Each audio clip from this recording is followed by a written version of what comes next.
Episode में आप देखेंगे कि कार्तिक और नायरा बैठे बात कर रहे होते हैं। तभी त्रिशा वहाँ आती है और कहती है कि दीदी बस आप रहने दीजिए, अब मुझसे और नहीं सहा जाता है। इस पर नायरा कहती है कि त्रिशा तुम ये कैसी बातें कर रही हो, अभी हम इतने आगे आ चुके हैं कि अब हम हिम्मत नहीं हार सकते हैं।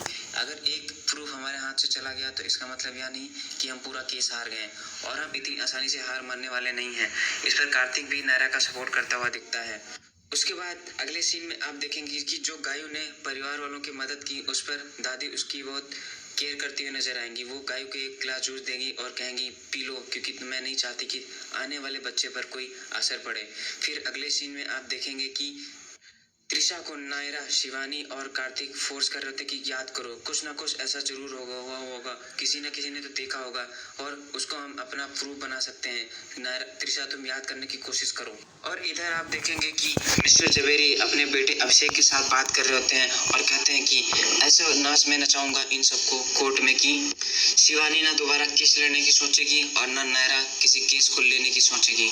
और अभिषेक से कहता है कि मैं इस हेयरिंग नहीं तो अगली हेयरिंग तक केस को ख़त्म कर दूंगा। इस पर अभिषेक उसे गले लगा लेता है और कहता है आप दुनिया के सबसे बेस्ट पापा हो। और इधर आप देखेंगे कि त्रिशा याद करने की कोशिश करती है और कहती है कि उन्होंने वश और कार्य का स्पीच बदल दिया था, इसके बाद मैंने उन्हें थप्पड़ मारा था, जिसके बाद वो मुझे पता नहीं कौन सी सुनसान जगह पे ले गए थे। छुट्टी का दिन था और वहाँ पे कोई भी नजर नहीं आ रहा था। वो मुझे मेरा पीछा कर रहे थे और मुझे ढूंढ रहे थे। मैं जाकर छुप गई और जैसे ही उन्होंने वो मेरे पास से गए, मैं वहाँ से भाग के निकली तो एक गुब्बारे वाला मुझसे टकराया था, जो कि एक चश्मा लगाया था और लंबा चौड़ा और काफी मोटा था। उसके बाद शिवानी कहती है बस हमारा काम हो गया, अगर वो गुब्बारे वाला हमें मिल जाता है तो हमें इसे विटनेस बनाकर केस में काफी वजन डाल सकते हैं।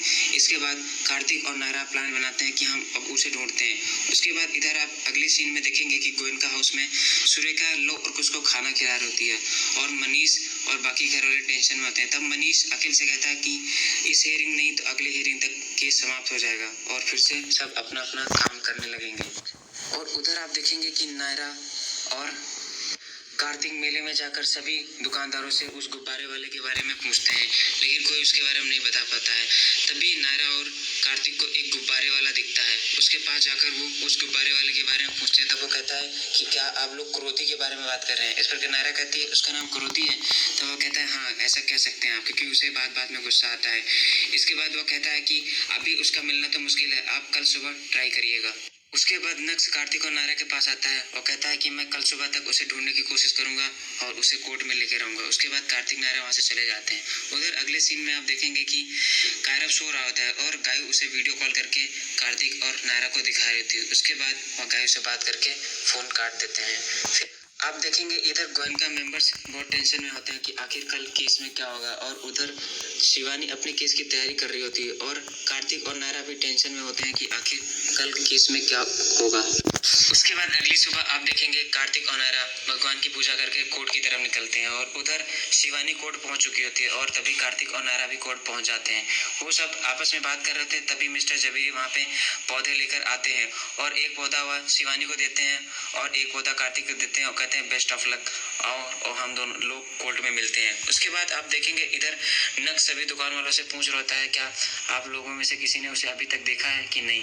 तभी आप देखेंगे कि एक दुकानदार नक्श को बुलाता है, कहता है क्या आप उस आदमी के बारे में बात तो नहीं कर रहे हैं जो कि पीछे से मोटा मोटा इंसान दिखाई देता है और वह गुब्बारे लेकर जा रहा होता है और साइकिल से जा रहा होता है। उसके बाद नक्श उसका दौड़कर पीछा करता है और उसे रोक लेता है। और फिर उसके बाद इधर आप देखेंगे कि कोर्ट का टाइम स्टार्ट होने वाला होता है और अभी तक नक्श को वो आदमी नहीं मिला है।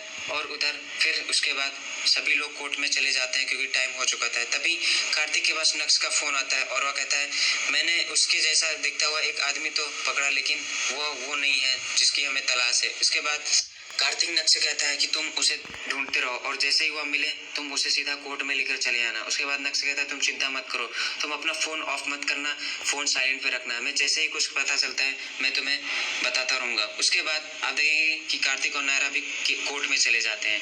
तो अब क्या होगा, क्या नक्श उस आदमी को लेकर, उस गुब्बारे वाले को लेकर कोर्ट में पहुंच पाएगा?